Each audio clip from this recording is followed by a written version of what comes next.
Greetings, barbecue family. Happy Friday. Today is January 26th, 2024. I'm joined today by my lovely wife, Jeannine. We're here in the San Francisco Bay Area, and we are also being helped out by our what do you call it? Moderator, by our moderator, She's our daughter, our producer, our producer moderator, Aaron, who's moderating from Cal Poly San Luis Obispo. learn by doing. That's right. their motto. All right, so how's it going? Yeah, I'm happy to be here. It's been a long week, so getting to sit next to you for an hour or so that's a highlight. Yeah. Happy to be here. Definitely had a kind of a tough work week. Lots of challenging issues. Always good to be able to cap off the week and get the weekend started with another live episode of our podcast. So I'd like to thank everyone who's tuning in. If you're tuning in live from YouTube or Facebook or even Twitter, tonight we're also streaming live from Twitter. And then if you're joining us with the replay, thank you as well. We appreciate your support. You can always tune in to us anytime you're ready on YouTube, Facebook, or wherever you listen to your podcast, your favorite podcast players.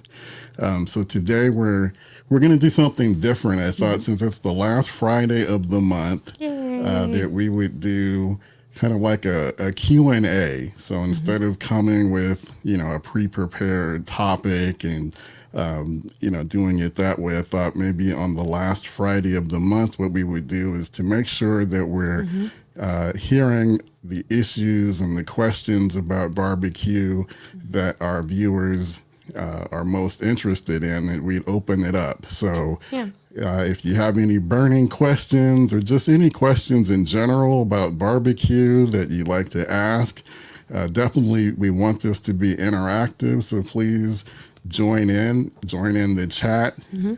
Let us know where you're watching us from, and share your questions. Let us know what you'd like us to address. Maybe we have a question that you have that we can answer, and if we can't answer, we'll try our best at some point to look it up and get that information back out to you guys.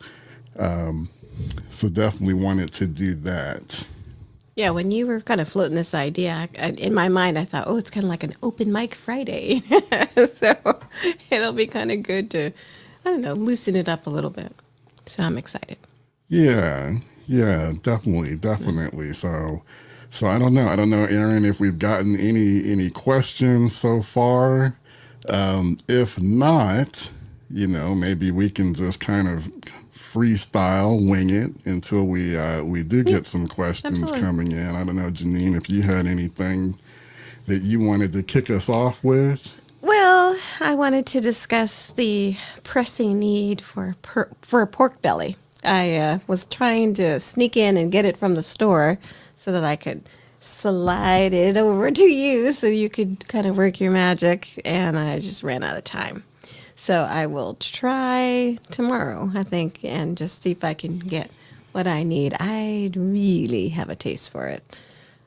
Well, I think actually after we finish filming this episode, we probably need to run out tonight. Okay. And see if we can find a pork belly. Yeah. You had hinted that that's what you wanted. So basically, for the next video that we're gonna shoot, I reached out to a company I think it's called Smokin' Pellets. I want to make sure I'm saying that right. I think it's called, Smokin' Pellets, I think is the name of the company. Now, what state do they hail from? Where are they from? So what's interesting, so I reached out to them because they popped up on my social media, advertising.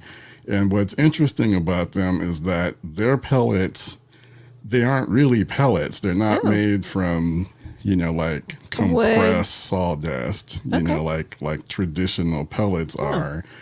Instead, they basically focus on making pecan. It's what they call, it's like a pecan pellet, but it's made from the pecan shells. Oh, that's cool. So it's 100% authentic It's kind of like pecan, organic when you think about it.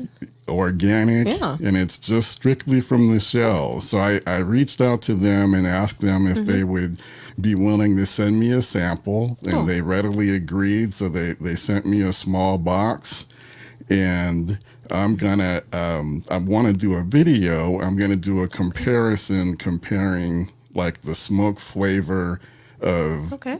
their pecan pellets made from the shells to just a traditional pellet, to see if we can tell what the difference is. And what was really cool and interesting is when I was looking at the box, and I looked at like their about the about page that talks about where they are. So they are actually located in a small town that's very familiar to me in Louisiana. Nuh-uh. So they're in Mansfield, Louisiana, Hey. which is a very small town, That's cool. maybe about 13,000 people. Super small. And that's actually where my mom is from. Yeah. Which is just, and it's Yeah. I want to say Mansfield is, it's south of Shreveport. Yeah, that's where my mom's from. Yeah, so Yeah. it's in that northwest corner of Louisiana. Sort of tucked away. Yep, tucked Yeah. away a little bit south Yeah. of Shreveport, in between Shreveport Mm-hmm. and Natchitoches, which is where my dad is from. So I just thought that was really cool, that this company is based from there. So Wait. maybe it was, kind of meant to be. Now, you've been to Mansfield, right?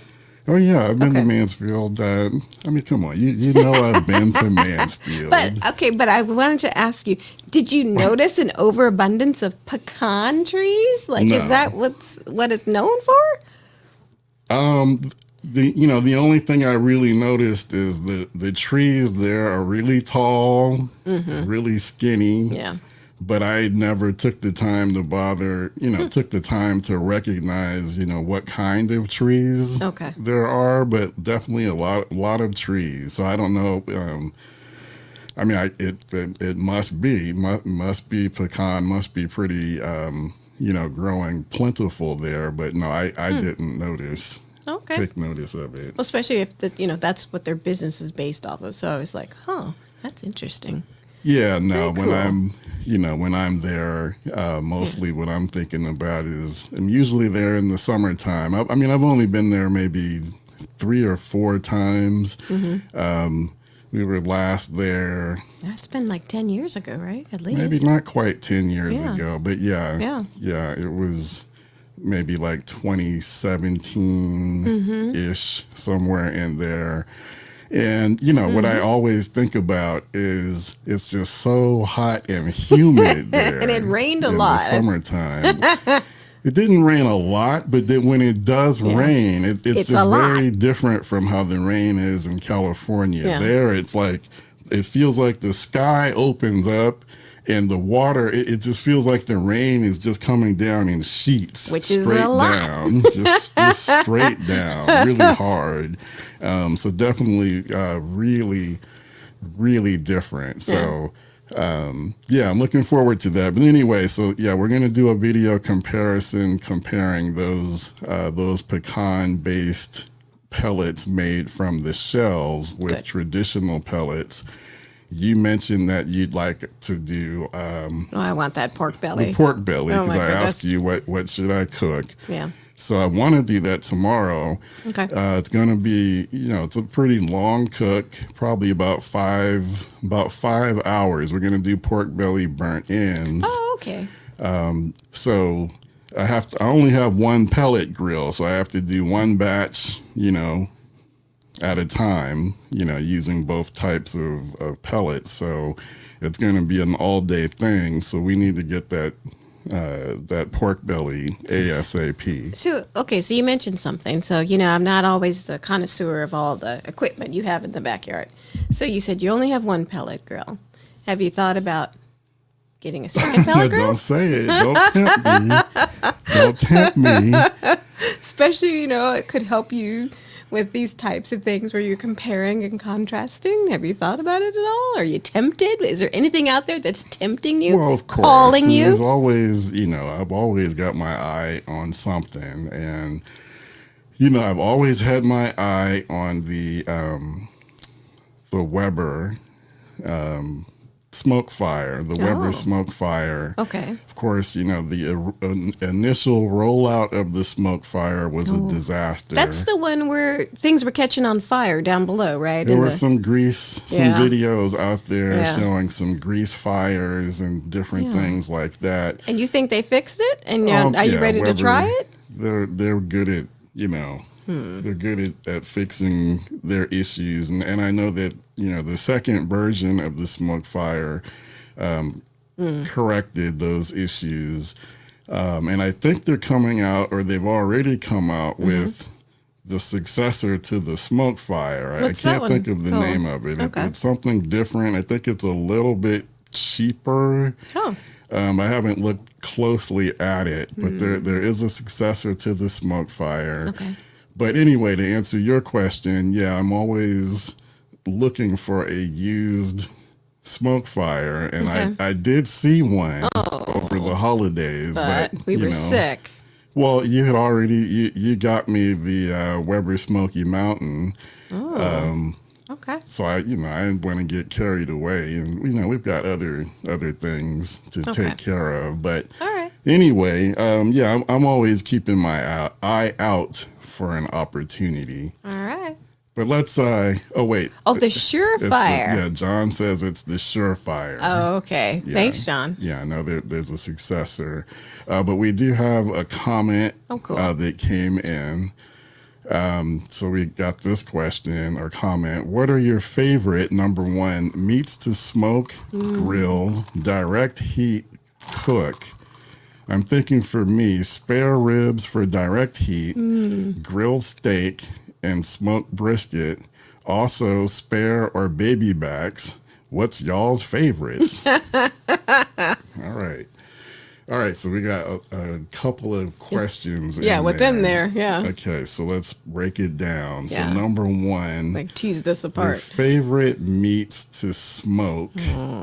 Favorite. Okay, so for me, my favorite meat to smoke right now would be beef ribs. Yes. Oh my So God. that's my favorite. And and I think we talked about this before. Your first couple attempts, they weren't rocking. I don't know But why every time I bring up that I like to do the beef ribs, you always go back to the first few attempts instead of focusing on, the most recent attempts. well, because and I have to give my sister credit. God bless my sister. She literally said, "Oh, that's okay. I'm going to eat this anyway." And she did. and she did, and she said it was good. That's right, without complaint. She did That's not complain. appreciative. So she convinced me that to kind of continue to give you more chances to cook these ribs, and now they're just amazing. They're so good. So I'm grateful you didn't give up. Well, no, I wasn't going to give up. But, I always think, one of the keys is to observe, try to learn what didn't go right, try to learn from your mistakes, and think about what you can do to make the next cook better. So that was definitely something I did with the beef ribs. So I like the beef ribs because you get the same flavor, taste that you get from a smoked brisket, especially the fatty or the point, but with a little less time, so a little bit easier. So the beef ribs are my favorite thing to smoke. Now, let's see, favorite meat to grill. I think that would be steak. Yeah, I think so too. I like to do a reverse sear steak. Well, and we don't like all the same steaks. Like you and Aaron like the filet mignon. It's not my favorite cut. I'm more of a ribeye kind of a girl. Yeah. So it kind of works for all of us. Yeah, so steaks definitely for grilling, but yeah, I like to do reverse sear. Direct heat cook. Um, I'm not really sure on that one because You don't think I it's like ribs? to. Well, so direct heat is where you're putting the meat, directly over the fire. Oh, and maybe we. I So haven't I seen don't. you do a lot of Yeah, I don't that. really do a lot of that. I guess Yeah, it's yeah, like hamburgers. yeah. That's Um, true. I do like to do the salmon Oh patties, yeah. and Aaron is a big favorite of the salmon So I guess that would patties. be the closest, huh? Probably, Yeah, yeah. yeah. I mean, for me, that's more grilling. So for me, it's just the traditional stuff: Well, there's some hot stuff, dogs, yeah, but burgers. you really don't grill a lot of hot dogs. Like, I could eat like my weight in hot dogs, but they don't seem to find the way onto our Well, counter if they found their way, into the into the fridge. refrigerator and the freezer, then I would cook them. But yeah, no, they're not top of mind. They're But almost never in our if you house. buy them, I will cook them. Yeah, So for okay. We're sure, going to the store. yeah. Okay, and then let's see.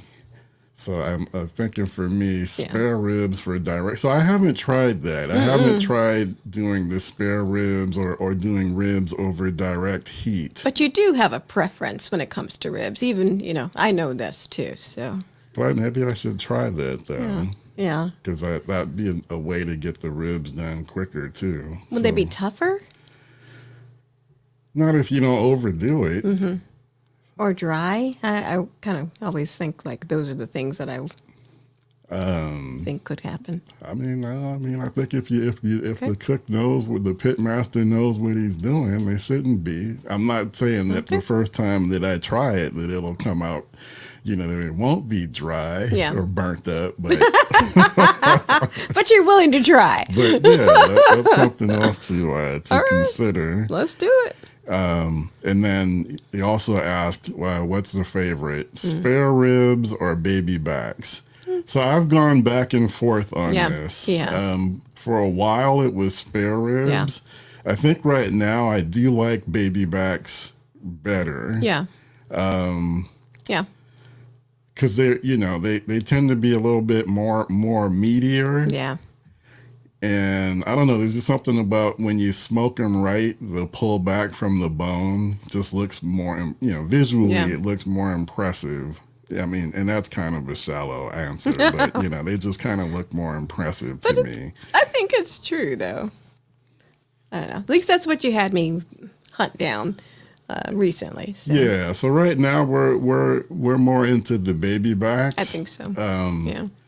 But, they're both good. They're both great. And, if I see a good deal, especially at Creekstone on some spares, I won't, reject doing some spare ribs. Cost wise, are they about the same? Yeah, I think they usually are about the same. Okay. Good. Yeah. I think you might have a couple more questions or at least comments.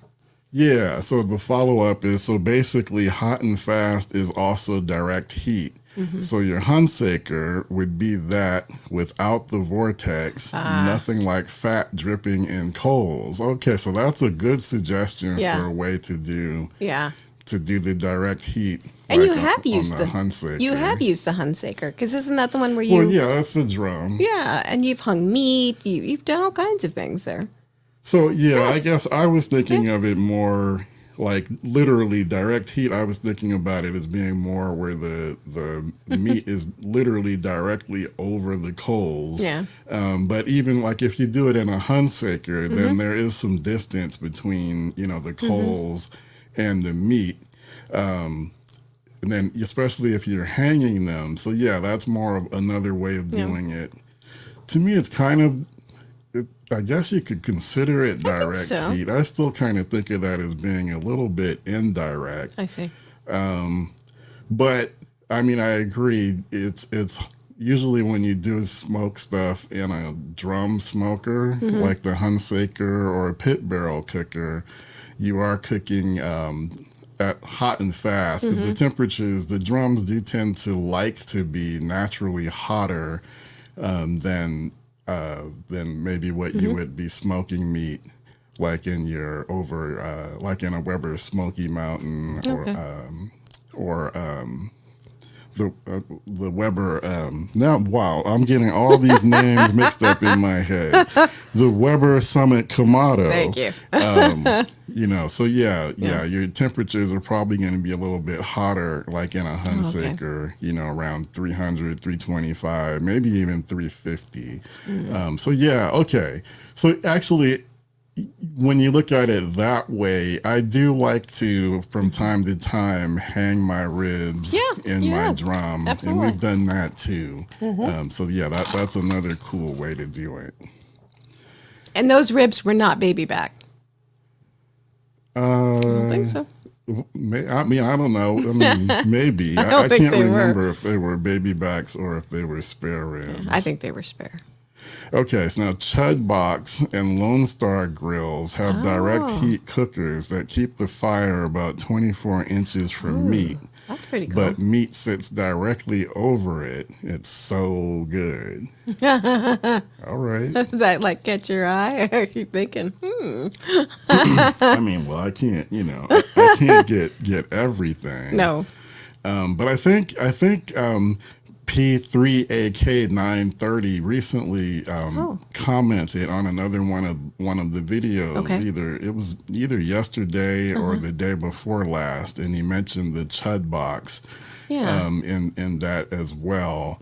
And that's one that I'm not familiar with, the Chud Box. So is this like a research thing? Because I'm kind of curious now too. Yeah, we'll All have right. to take a look and see what the Chud Box is. That sounds good. Because I'm not familiar with that one. All right. All right.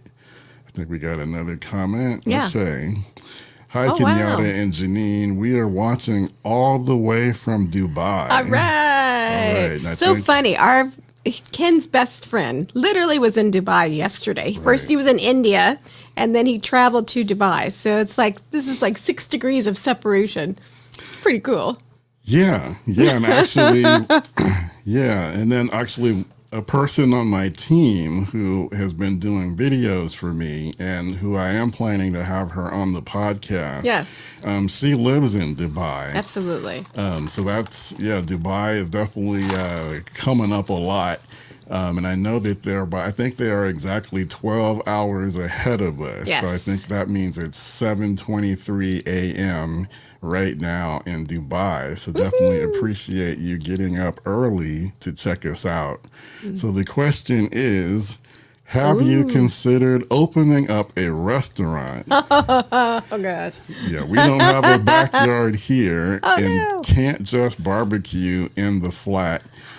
We have Texas Roadhouse. My sister loves this place. She loves Texas Roadhouse. She and her husband. And I've been there a couple times. I like it. Their bread is outstanding. But I think it's worth the money. We don't have one nearby.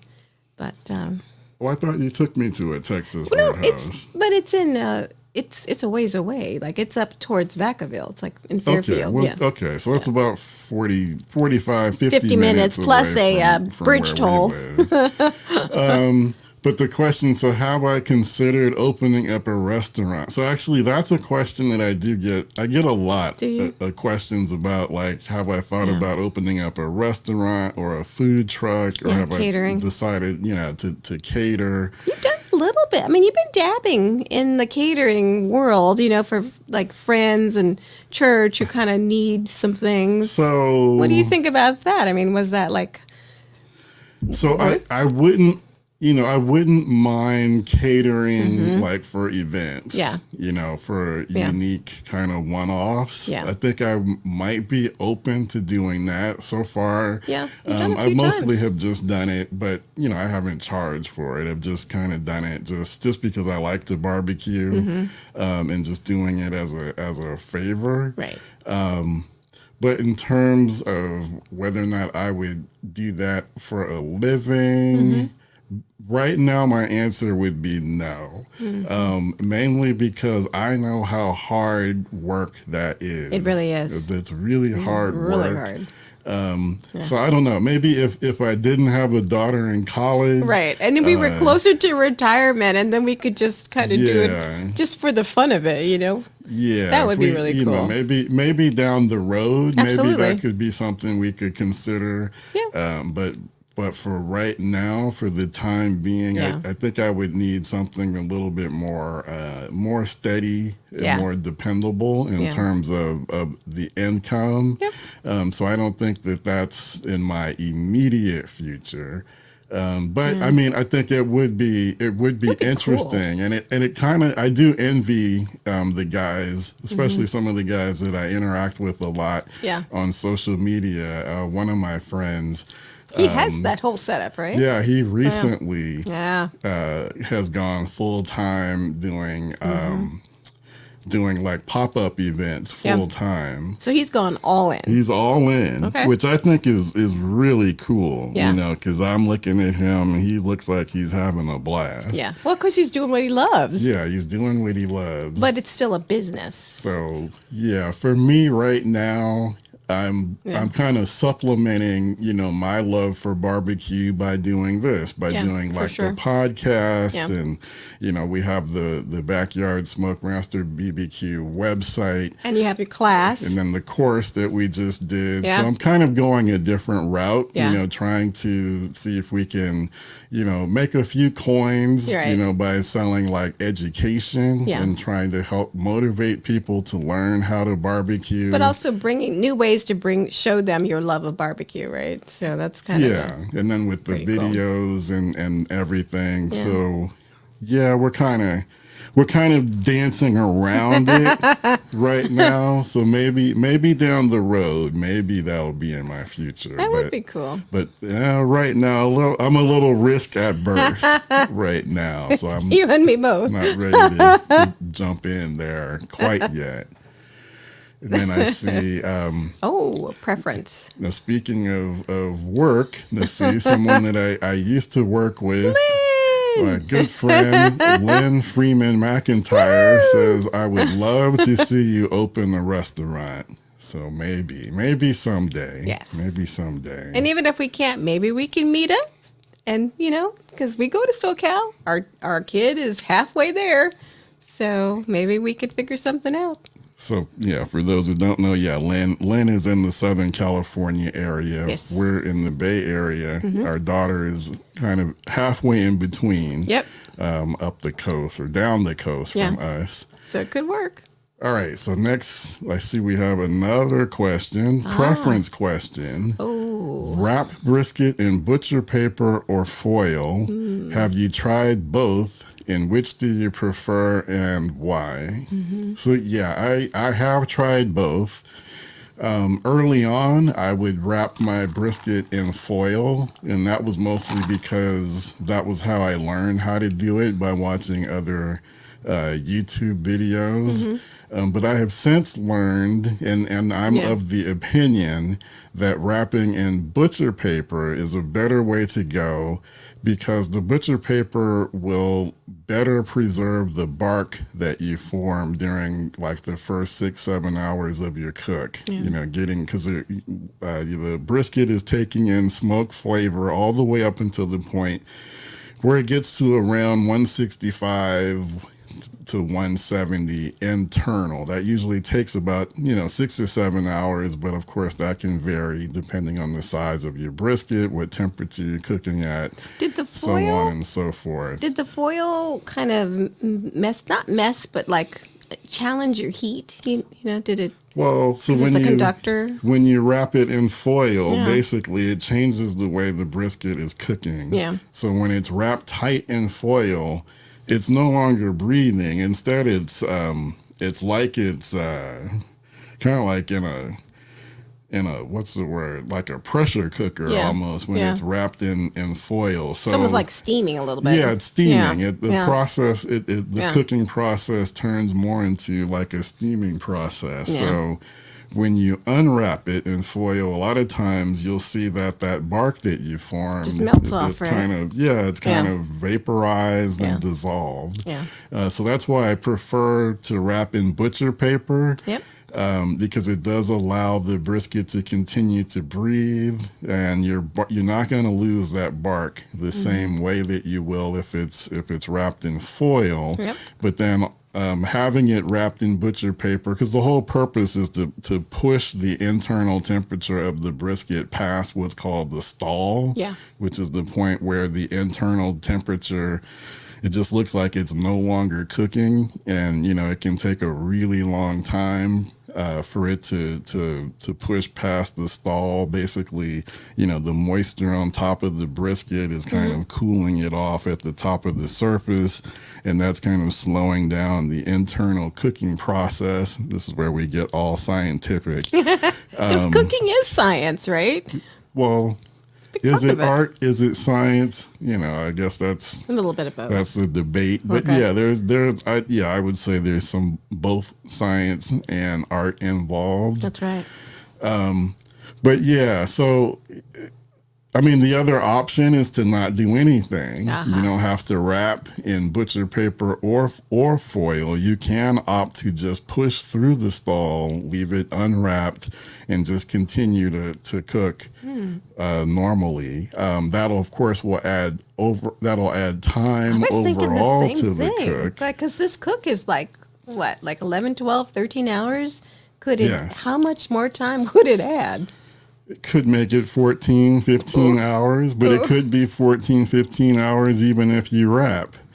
Yeah, but then you have to rest it. So, Well, yeah. wow. Okay, then. So, a good rule of thumb, is depending on the weight of your brisket, overall, you should probably assume like 2 hours for every pound of brisket. I mean, Okay. overall, and I'm talking, Wow. like from the time that you, Okay.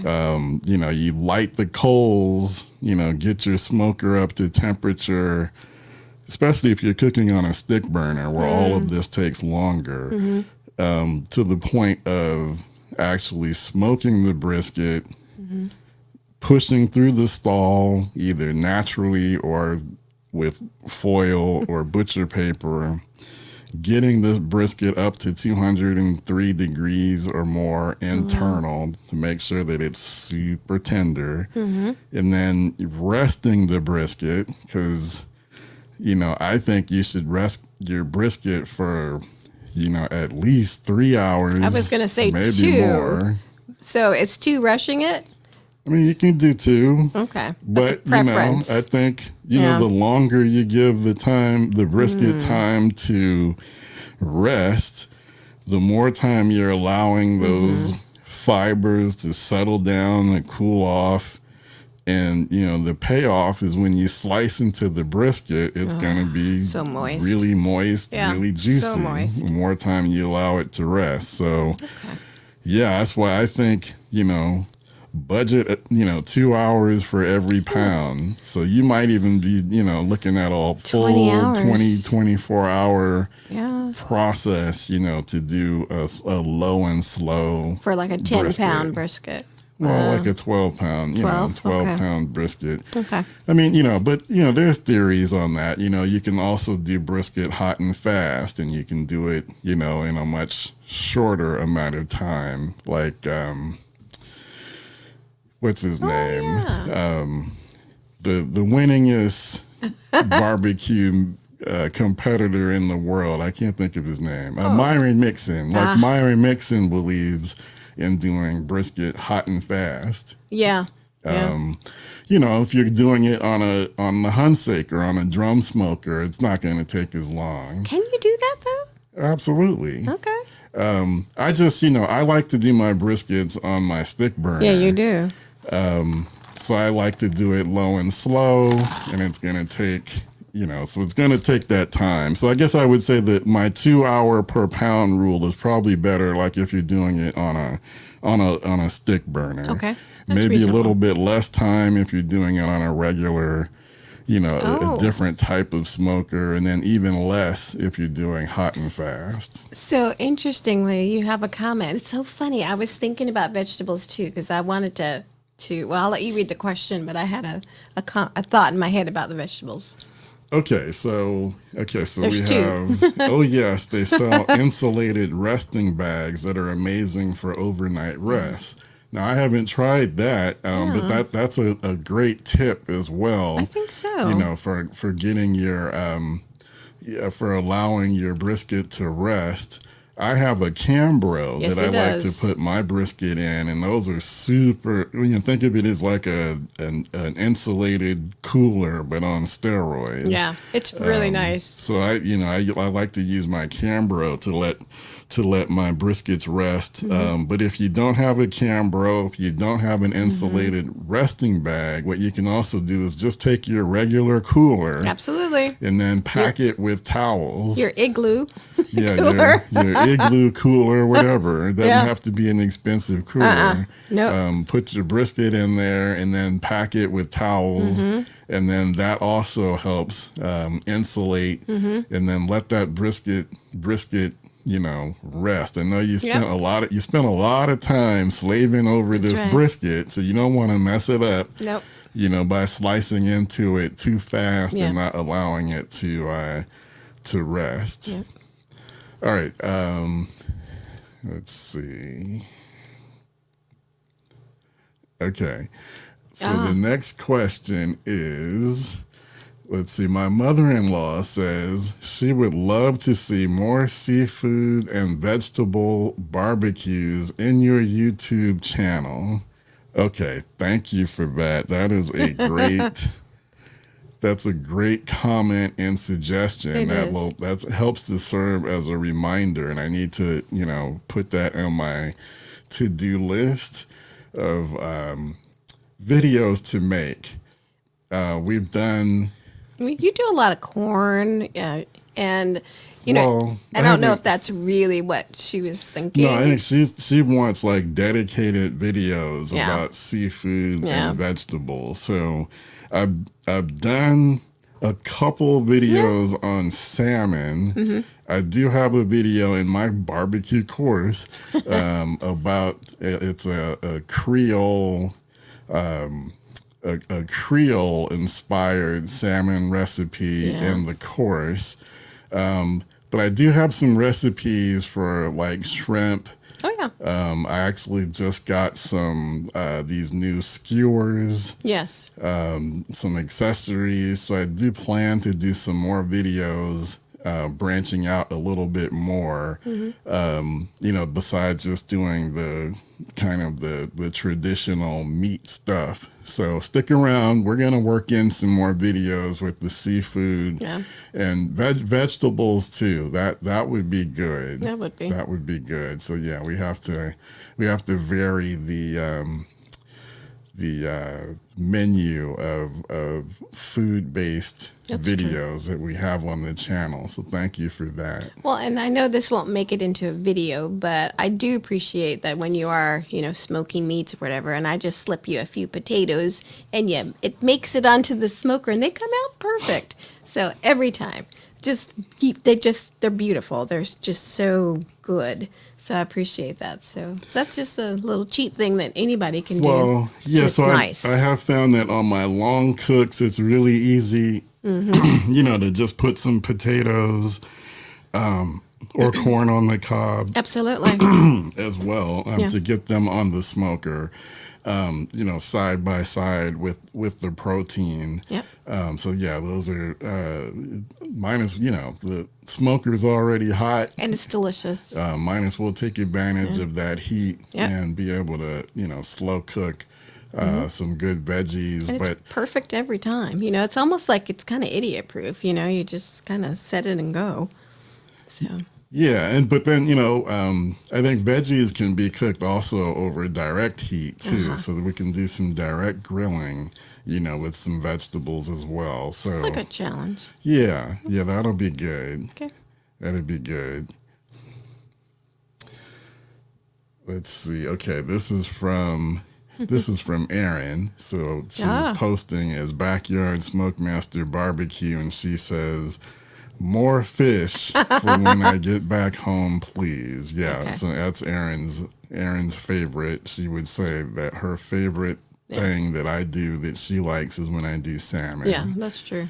It's not my favorite fish, but I understand why you two love it. It just, Salmon's good for you. I know it's good for you, but it isn't my favorite fish protein. Sorry. Well, I do have a good recipe for catfish. Yes, that's one of my favorites. Now you're talking. Keep talking. All right.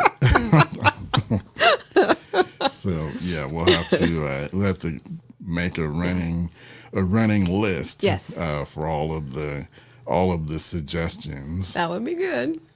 So just in theme with the theme of tonight's show again was Q&A. Get your burning questions answered. So in theme with that, I would like to mention that on our website, we do have a feature where you can ask Kenyatta a question anytime, 24/7. I don't have to be there live to answer it, but the website, you put in the information that you want and you'll get an answer. So we have a video to show you just how easy it is.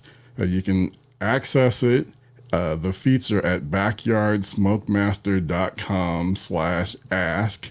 But even if you don't remember that address, just go to the website and look for there's a chat bot, like a chat icon up in the corner that you can click on. And, that's exactly how you can ask the question. So let's see, Aaron, can you run the video or do you need me to run it? And then another cool thing about the website is we have a new feature on there called Ask Kenyatta. And basically when you go to the website, there's a orange chat icon up in the upper right hand corner, and you can type in a question like, how do you smoke baby back ribs? And you just share a little information, your name, your email address, and then within seconds you will get step-by-step instructions on how to smoke baby back ribs, and that'll appear right on the screen for you. So it's a really cool feature. It's got a lot of information about barbecue, so check it out. Yeah, so it's a really, really cool feature, really easy to use, full transparency. When you put your name and email address in, it just adds you to my email newsletter list. I'm not doing anything nefarious with your information, not selling it or doing anything like that. We're just trying to grow our email list. So that's all it is. But you can, ask for recipes. You can ask for maybe some advice about, different grills or smokers. So it's a pretty good feature to check out. All right, I think we have another question. Okay. Okay, binder or no binder on ribs and briskets, membrane off or on? What are y'all's preferences? Okay.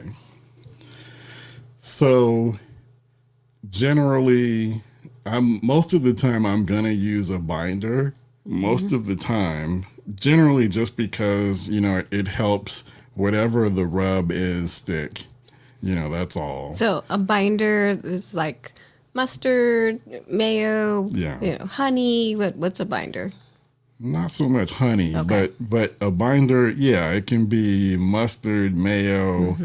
It could be Worcestershire sauce. It could be olive oil. Oh yes, olive oil could work. Yeah, it could be, pretty much just about anything. The misconception, I think. What about that spray butter? So spray butter, I would use like if I were doing ribs, and then midway through the cook, a lot of people like to wrap their ribs. So maybe at that point, I might use spray butter, and then, adding something else, either honey, brown sugar, another rub, or something like that Now through you're the talking. process with the spray butter and then wrapping. But as far as the binder, what I was going to say is that the misconception is that the binder is going to, like, you're going to taste it, No. you know, and you're not going to taste it by the time the meat goes through the whole smoking process. Like Yeah. if you use mayo or mustard, Just gets absorbed, right? yeah. Yeah. It's just gonna fade Delicious. away. Yeah. So, but yeah, I generally will use a binder. Now that being said, I do, for some reason on ribs, I do tend to go mustard, and I can't really tell you why. I just do. And then, like with beef or brisket, I like to use mayo. Yeah. And it seems like you're kind of, I don't know, it seems like sometimes you end up using like Duke's. That's one you like a lot, right? That mayo. I've kind of moved away from that. I kind of, I think I was listening to a lot of Malcolm Reed's videos, how to barbecue right. Yeah. And they were talking about Duke's. And Yeah. I think because Duke's is prevalent It's in the South, right? It's Yeah. easy to get in the South. It's not as easy to get here. I don't, I look in the stores, I'm like, where is it? Nah, I've never seen it on the shelves You have to in order it online, California. right? I always would have to order it. Yeah. And I've decided that that's not necessary. Yeah. So now I like, as far as like what we can get here, I think I'm leaning more towards Best Foods Okay. mayo. Okay. But I don't. It's mayo. I mean, it's just, it's fat, right? I mean, think it's Yeah. fat, and I think you want something that's made with like eggs. yes. I So think don't do like that's what light you mayo, want. right? Like, Yeah. don't cut the corners. Right. Yeah, you Okay. don't want it cheap, No. super cheap. Thinking you're cutting calories. But that's all in my head, though. I don't know. I I can't. think it's in the can't prove flavor. it. I can't. Well, I can prove it. I mean, just think about it. It's like, so the more fat you have, you're always telling me this, the more fat, the more flavor. So you would probably want mayonnaise that has all that lovely fat. yes, but I think you can taste it on a sandwich. Whether or not you can taste it when you're using the mayo as the binder, I would not cut that I corner. don't know. I don't wouldn't know. cut it. Logically, I think that makes sense, but Yes. I can't prove it. I don't know. Ah, So I'm not telling everybody to go buy the most expensive mayo. I didn't say for most your expensive. binder. I just said regular mayo. No light, no low fat, none of that. Just regular mayo. All right. And then membrane off or on for ribs. I have an opinion on that one. I'll let you All right. talk. Well, let's go. What's your opinion? Well, I can only relate to when I used to help my dad, prepare for his smokes, and it was always membrane off. Always. Like he would school me on how to pull it off in one, fell swoop, and don't piece it off. Just, get your fingers in there and get it. He was so particular, just like, and you know him, right? Yeah, so I definitely off all the way. All the way. Okay. So, yeah, I guess I'm for whatever works for you. Yeah. I try to take it off. So that's my first option would be to try to get the membrane off on the back of the ribs. It's tough. The theory is, the membrane, I mean, eventually it's going to dissolve. It's Yeah. going to cook away. But the membrane is just a layer that's in between the rub and the meat. It's like connective tissue, right? You got to. Well, even though there's not really much meat on the back Yeah. anyway, it's the bone side that we're talking about. But yeah, so it's just a layer that's in the way. Exactly. But like you said, sometimes that membrane, it's hard to take off, and I don't like to spend a whole lot of time fussing, if I'm having a difficult time to get the membrane off, then just get a sharp knife and Yeah. score the back of the ribs. That'll help that membrane dissolve just as well. Now, So you see? can do it either way. I think if Daddy could hear you, which I'm sure he can, he's like, no, it's not the way. It's not how I taught you. Well, so we have to be practical too. So, That's true. yeah, if you can pull that membrane off, then great. Yeah. But if you're having a Pull tough it time off. with it, there's Pull no it off. shame in getting a sharp knife and scoring the back of that. Pull it off. Scoring it. That works too. So either way, this is backyard barbecue. This isn't, professional. So we're just trying to do what works. Yeah. All right, we have another question from Eric. What is your favorite way to cook brisket? Yeah. So I kind of talked about this a little bit earlier. Different ways. In a perfect setting, my absolute favorite way, because my favorite thing to cook on is still my offset smoker. For sure. Because it most replicates traditional low and slow barbecue cooked with wood. Well, and when we went, like, for instance, to Texas, do you remember we went to all those barbecue places? How did they cook it? Well, yeah, they were all being cooked, on offset smokers. Yeah. Massive sized ones. Yeah. Huge. Unbelievable. So I mean that's so ultimately, yeah, if I have the time, that's the way I'm gonna do it. I'm gonna do low and slow on my stick burner, and then, if I don't have time to do it on my stick burner, I like to do low and slow. Maybe on my Weber Summit Kamado or my new Weber Smoky Mountain. I got to try that. Yeah. But that's still low and slow. So that's still, my preference. And mine. But I have done a pretty good brisket on my drum smoker, and that's going to be a little bit more hot and fast. So Yeah. you can definitely do it that way. And like I said, Myron Mixon, swears by it, and he claims, what he says, he's won more championships than anybody doing it that way. But yeah, that's my favorite way is low and slow on an offset. And Marco agrees. Brisket on an offset. I agree. Absolutely. Yeah, absolutely. And then Eric says, thank you. Well, thank you, Eric. Definitely appreciate, the question. Yeah. And don't be a stranger. Ask away and tune in on a regular basis every Friday, 7 p.m. Pacific, 10 p.m. Eastern. And then we got a good friend, Two Step 69 says, All hello, right. everyone. So thank you as well for tuning in. Yeah. Appreciate it. All right.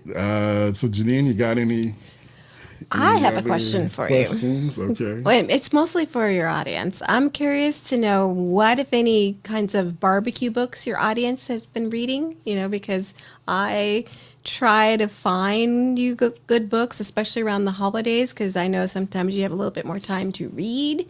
And I know that there are some really, really good pit masters coming out with books all the time. So I'm curious as to what your audience might be reading. Yeah, well, put them in the comments Yeah. if you do have a good barbecue based book that you're reading right now. Barbecue based. What about rubs? There's just a whole world out there that I think it'd be interesting to hear what people are reading.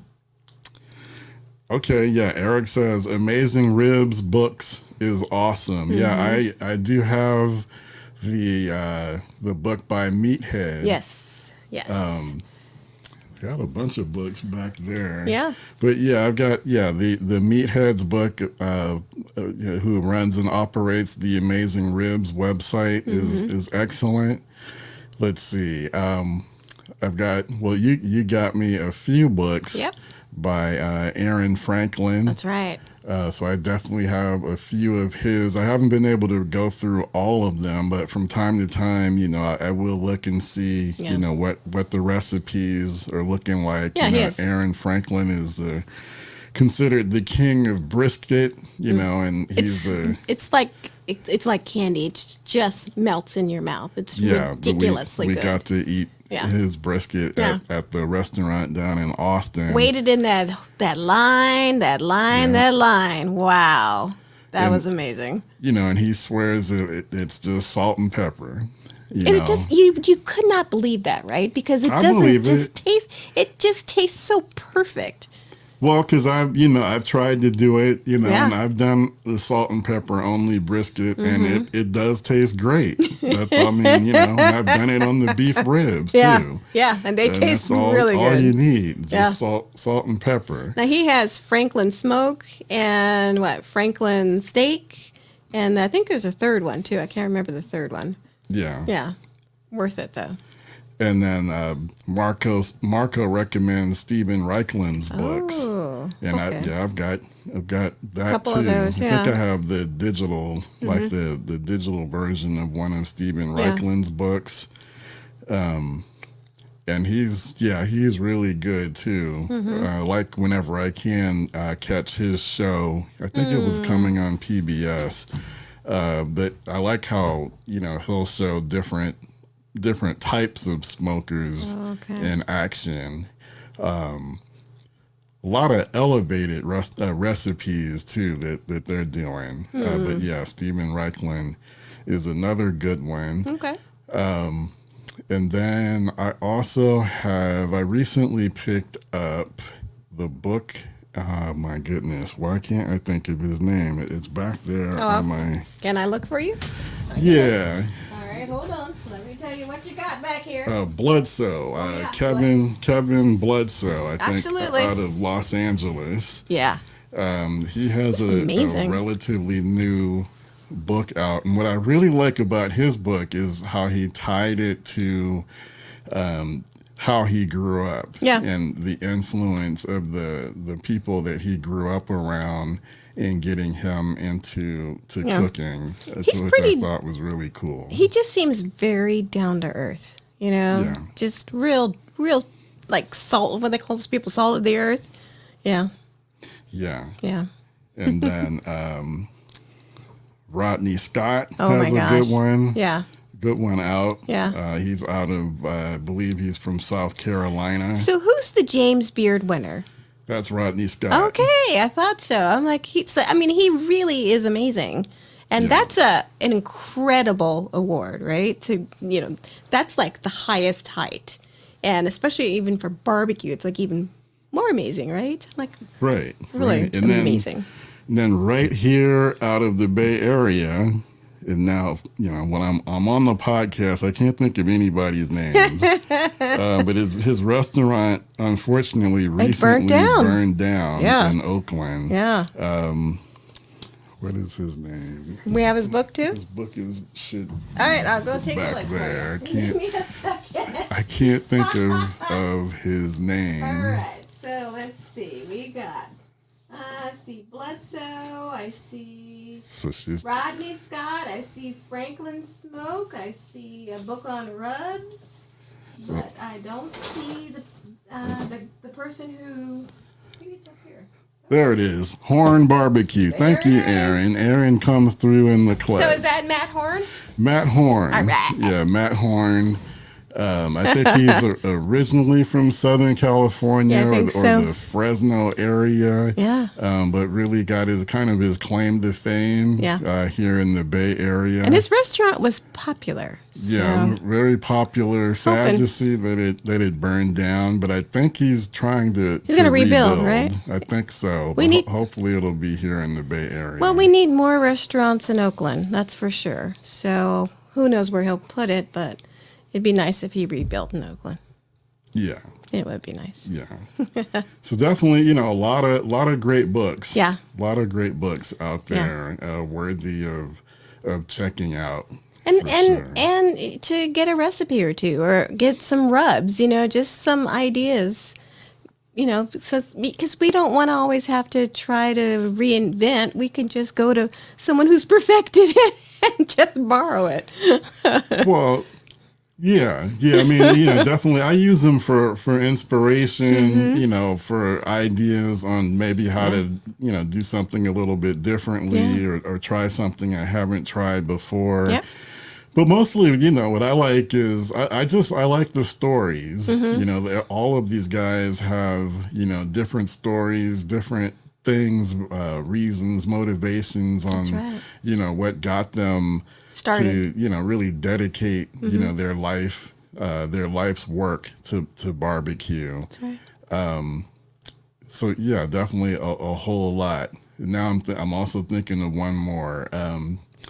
He's another big competition winner. Oh. I want to say he wears glasses, but Oh. I want to say from. Oh my goodness, I can see his face, but I So can't think of his it's name. not the slap your daddy guy, right? Slap your mama. Okay, so no, I don't know if Harry Sue, you're talking about Harry Sue. I don't Has know he if he written a has a book? book. I Oh. don't know. Okay. I don't know if he has a book. All right. But this is the person I'm thinking of would be like a Harry Sue. Yes, there it is. You guys are great. Tuffy Tuffy. Stone. He's Tuffy amazing. Stone. Yeah, he has a good book out Yeah. too. And But do you have that one? I do have. I don't Okay. think I have the Hard copy. hardback. I think I have the Digital. digital one. But yeah, another great book, and I want to say that he kind of got inspired or motivated, or he took over. Correct me if I'm wrong. I think he took over his father-in-law's Oh wow. business. Wow. And turned I it think so. and made it successful or more I successful. hope I'm not misstating that, but I think that his father-in-law had a big influence. I think Kind of like you. on his barbecue. Yeah. Yeah. Pretty cool. So that's another. He's another one that has a good book out there. Yeah. I mean, I could give you my other question. I mean, I have a few more. Just let me know if you want my question.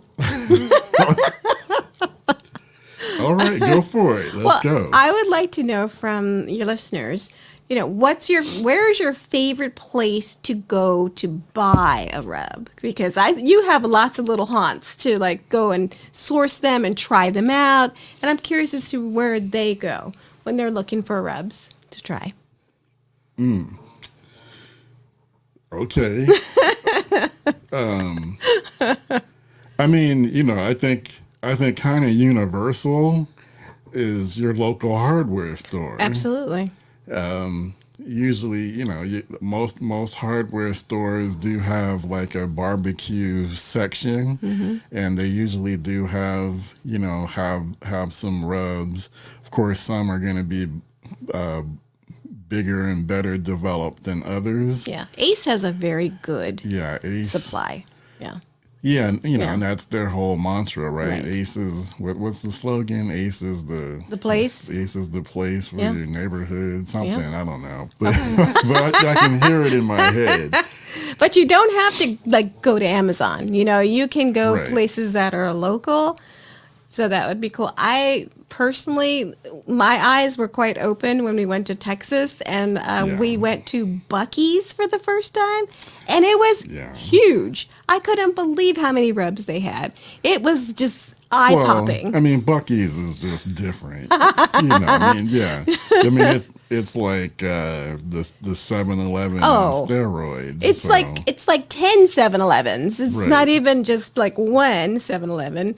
It's ridiculously crazy in there. Yeah, Buc-ee's is huge, and then they just have an insanely, at least the one that we went to in New Braunfels, Texas. Which is right outside of San Antonio. Well, kind of, it's halfway between San Antonio and Austin. Yeah, and they have an insanely huge barbecue section. Yes, it was amazing. All right, we got one here that says Academy. Oh. Yeah, online. I think I've heard a lot for Academy being a good place to get rubs as well as barbecue accessories as well. And then let's see. What else you got?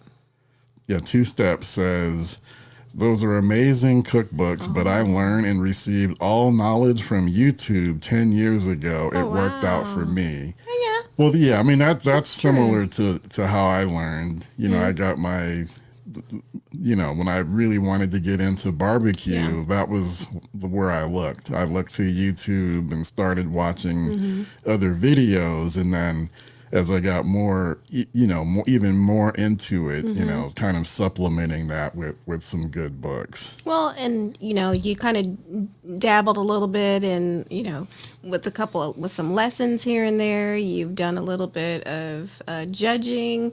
All that kind of helps, Yeah. because you could see what is true competition style and like what it's like to be under that kind of pressure as well. So it's kind of nice. Yeah, I did. I took Harry Sue's cooking class. Yeah. That was like a birthday treat to myself. Yeah. So I went there on my birthday. He good way to teaches learn. it, right out of his backyard. And it's And that was intimate. awesome. Yeah, it's a good way to learn.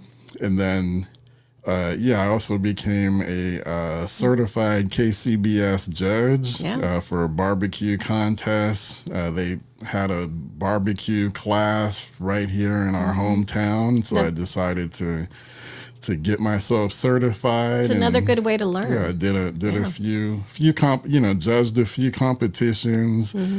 It was good. It was a good way to see like what the flavor profile Yep. is on the competition circuit. And I have to be honest.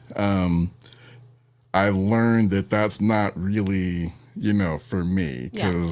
because they're trying to basically wow the judges with Right. one bite. Right. The judge, you just you take one bite and then you move on to the next, and Right. they want to wow you with that bite. And I didn't find that to be like aligned or realistic when you're thinking about how you cook, for your friends and family in Right. your backyard. With love, and Yeah, it's more than so one it's bite. Just, Yeah. it's just different. Yeah. But But at least you learned. I did. I did. All right. Let's see. We got some more comments. Marco says, yep, Ace Hardware. It's great. And Marco also mentions Valentina's barbecue has amazing ribs. Now, I haven't heard of Valentina's. Is that up here? I don't know. I don't know if that's Okay. online or if Okay. that's local someplace. So yeah, let us know where is Valentina's. Exactly. That would Where be is good it? to know. Let's see. P3AK930 says, agreed. Online has helped me most. Yeah, absolutely. Just, that's one of the things, people are kind of down on, social media and all of that. But, you can also learn an awful lot Yes, you of can. good, productive things. And you can do it on kind of social quickly, media right? and YouTube. You don't have to invest a whole lot of time to be able to, watch a 10-minute video, 6-minute video, and learn a lot. Well, what I love about YouTube though is, it's just everything is there. Yeah, that's true. It's just everything. That's true. Okay. We got and Barbecue Pitmaster series with Myron Mixon. Excellent series. Yeah, I think all of us guys that really kind of got into barbecue really enjoyed watching the Barbecue Pitmasters. I know that was the first time I saw Myron and Harry Sue. And there's a woman as well, right? That was a judge. I can't remember her name. Smoky voice. Yeah, I know who you're thinking of. I think I know Blonde. who you're talking about. Well, I think she's a brunette. Is she brunette? Oh, okay. Or brown hair. Maybe brown. Someone will know. Yeah, someone will know who we're talking She's about. amazing. Yeah. Let's see. Marco says Texas barbecue spot. Okay, so he's talking about Valentina's. Okay, it's in Texas. So it's it's a Texas barbecue spot. Okay. Yeah. I think we might want to try that. Well, Texas is a big place. Yeah, I So know. we don't So we can don't know go if back. We're talking about, Houston, Houston, San Austin, Antonio, yeah. or We don't know El where. Paso. Right. I mean, that's Yeah. quite a. Yeah, but we're going to go back. Yeah, but we're not going to be all over the state. It's okay. We just take it a little bit at a time. All right, moving on. Two steps. Two steps. Let's see, two steps comment here. Barbecue rubs are amazing, but sometimes good barbecue, that's right, works with SPG, which is salt, pepper, garlic, Yep.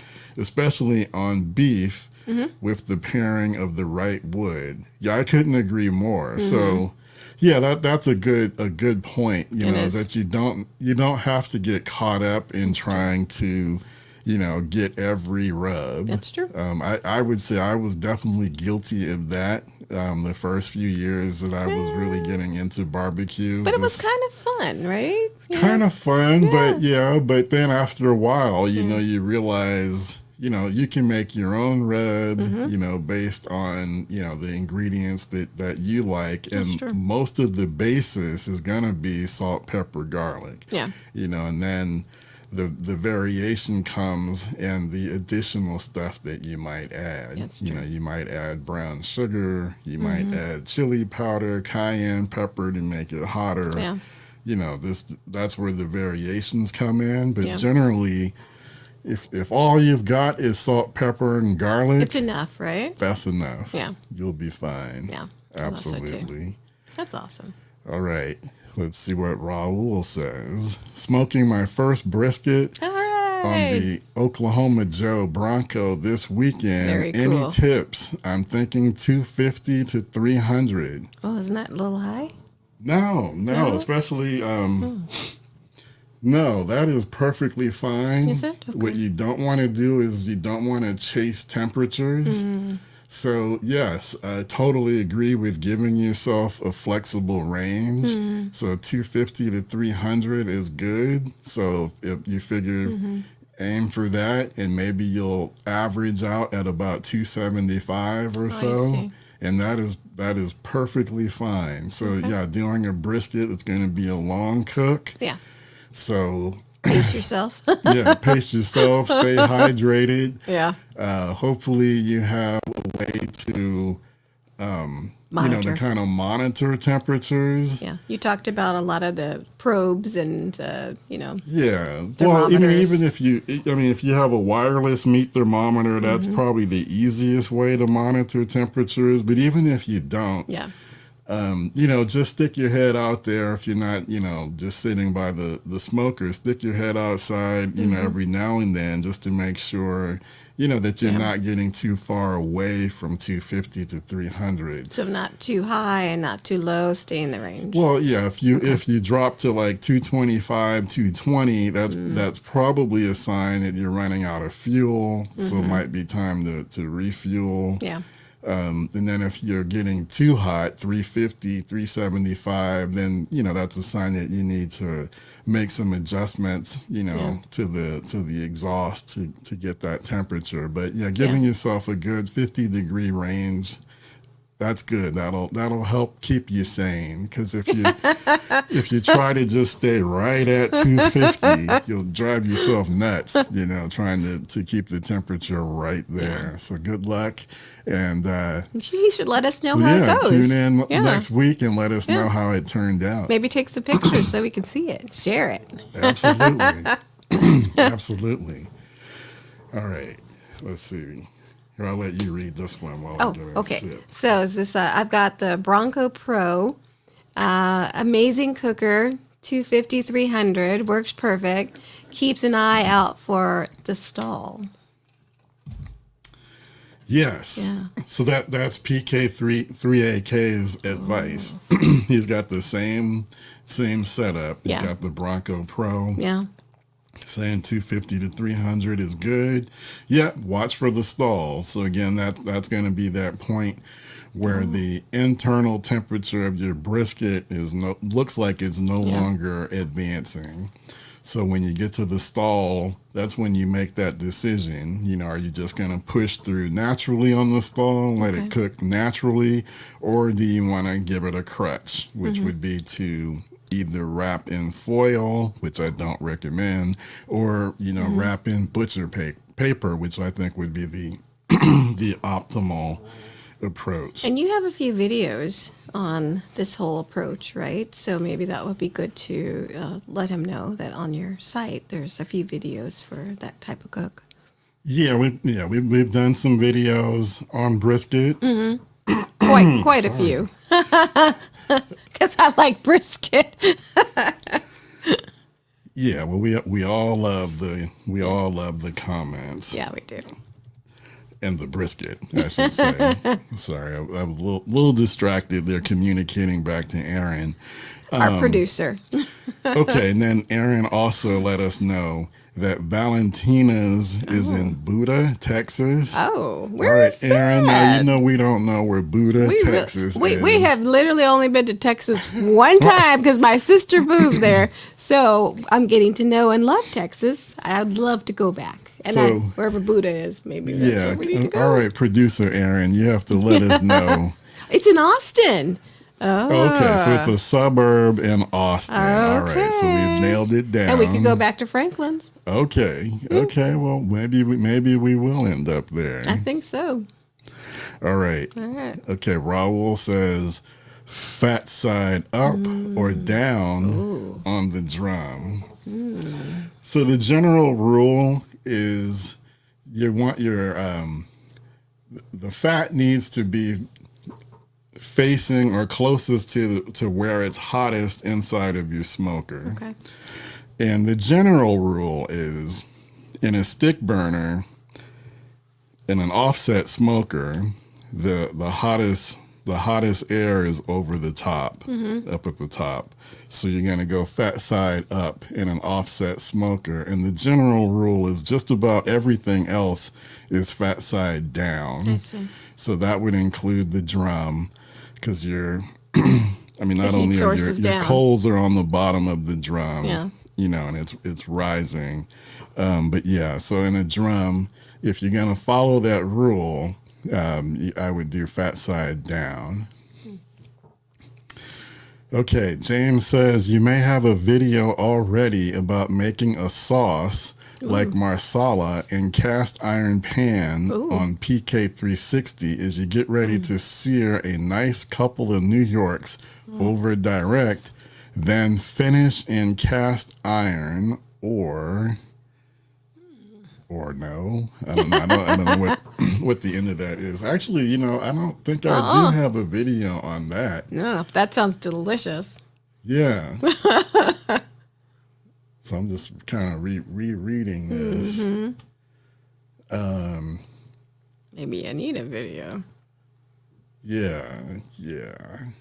So yeah, but yeah. So finishing in cast iron, I have done that. Yes, you have a few cast Yeah. iron, There might be I There might might have be done a one. video. I Yeah. don't know if it was on the PK, but I yeah. don't think you had the PK then. I could be wrong. But yeah, that's another way that you can definitely do it. Like, kind of like almost like a reverse sear. Yeah, so in other words, it's like you're smoking initially, smoking the steak, getting the smoke flavor, and then at the end finishing it off in cast iron. That's a great way to go. I know a lot of people, visually that they like to do the finishing off like over iron grates or something, or grill Oh, grates, okay. and they're trying to get that look, Yeah. right, that steakhouse look with the where you see the The lines. the hatch cross hatches in the Yeah. steak, Yeah.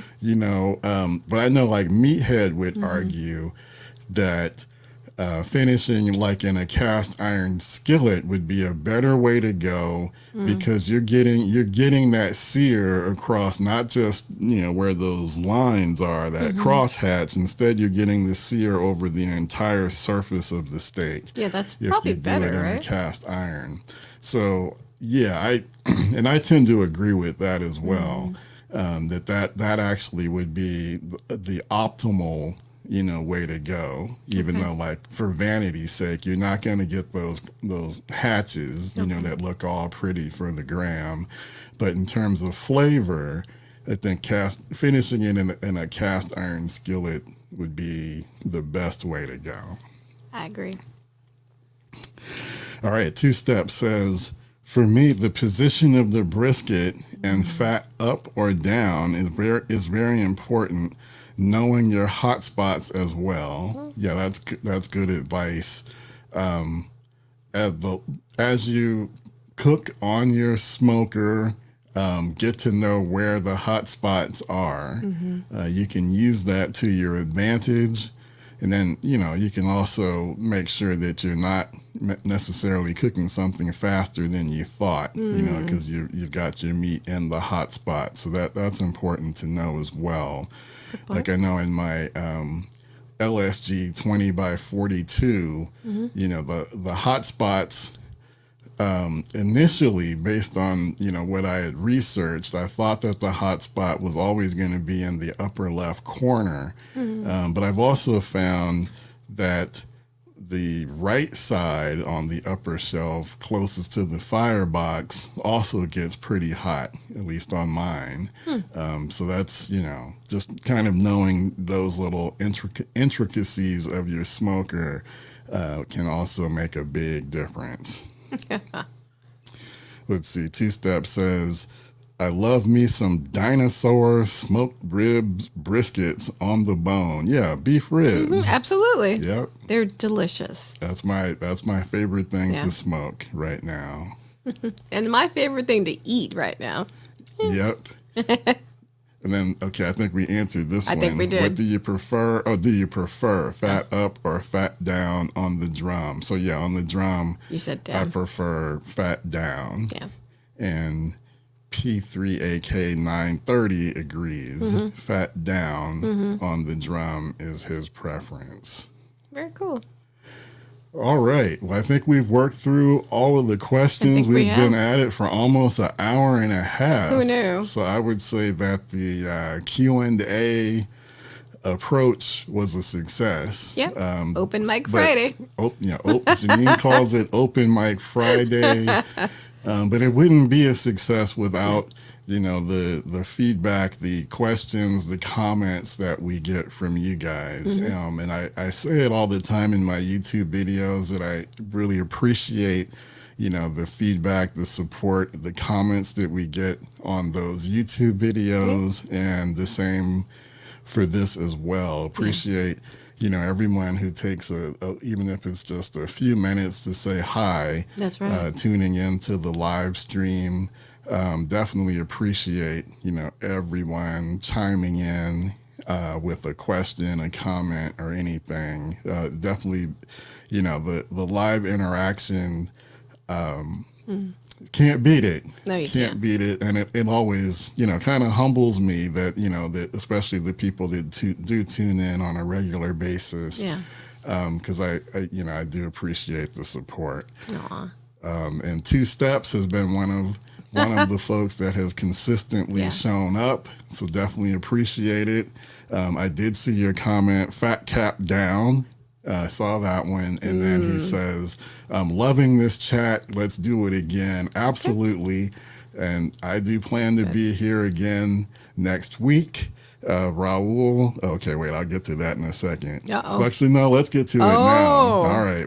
Let's change it up. Let's change it up. All right. So yeah, I am kind of intentional, sitting here with my 49er gear on. Absolutely. So Raul says, let's see if Purdy can win on Sunday. And so Raul says, I'm a Bronco fan, sadly. Well, yeah, hopefully, for the Broncos, hopefully they can get on the same page, with Wilson, and the coach. But yeah, as for the Niners, I'm hoping that Purdy kind of worked out, the kinks, because he looked a little shaky last week there against Green Bay. But yeah, I'm confident. I'm feeling good. Yeah. I think I'd like to think this is our year. So hopefully, Purdy will be all right. And I know that Deebo Samuel has been cleared to play. Oh. So I think that'll make So he's coming back. Yeah, he'll be out there. So I think that'll make a big difference. I think so, too. All right. Okay, Two Steps. Back to barbecue says, top that, thumbs up, bottom. Top that, thumbs up. So, okay, so he's saying, I think he's definitely saying thumbs up to fat side down, right? I think so. I think that's what that means. I think so too. Hope I'm interpreting that correct. He'll let us know if you didn't. Yeah. All right. James says, love you folks. Thanks for ideas. Thank you, James, for tuning in. Appreciate it. Mark says, hey, Kenyatta, are the Niners going to pull off the win on Sunday, or is this the rapture gonna happen and the Detroit Lions are gonna go to the Super Bowl? I know everybody is sentimentally pulling for Detroit. I'm not.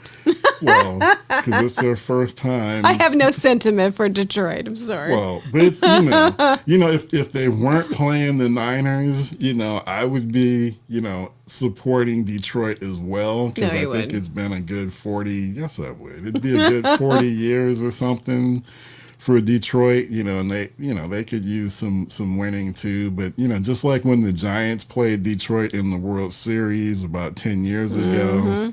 Detroit had to go down. That's right. Same for Sunday. That's right.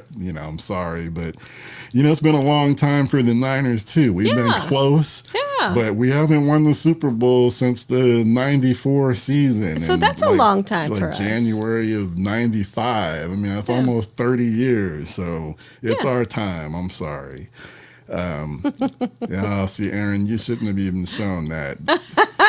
Let's go Detroit. Yeah. So I'll have to talk to Aaron about that. You got to be more. If you're gonna moderate, you got to moderate. Come on, producer. And then Two Steps gave us some laughing emojis, and James says, "I'll root for the Niners just for y'all." All right. And Two Steps says, guys, tap the like button. Yes, please do. Tap the like button. Absolutely. If you're not already subscribed, please. Go ahead and subscribe to make sure that you're really connected with us. Go to the website, backyardsmokemasterbbq.com. Get on the newsletter. That's the best way to really stay connected and not miss out on anything. So definitely do that. Appreciate all of that. Let's see. Aaron says, I'm being impartial. No. Not when it comes to the 49ers. You can't be impartial. Not as my kid. Not in this household, anyway. All right. And then PK. What's on the grill? P3AK930. Yeah, what's on the grill for the Niners? Well, so nothing's going to be on the grill. Gotta go. I gotta just be all focused on the game. Sometimes when I try to smoke stuff before the game, and then I end up feeling rushed and pressured and trying to get it done. So my plan is to be on the smoker tomorrow. Actually, that's why we gotta go and see if we can find these pork bellies to the store tonight. Literally. So we can do our cook tomorrow to do the pork bellies. And it's a simple recipe. So I think hopefully we'll find exactly what we need. And if we need some apple butter, we'll go check on what's in the pantry. Yeah, I got the list of stuff that we need. Yeah. All right, Two Steps. Good night, everyone. Thanks again, Two Steps. Appreciate you. P3AK930. Appreciate you as well. Good night, and heck of an open mic Friday. All right. Wouldn't have been this way without you guys chiming in. So definitely appreciate it. It was fun. So again, thanks again. This is Kenyatta Robinson with Jeannine, my lovely wife. Moderated by our outstanding daughter, Erin. That's right.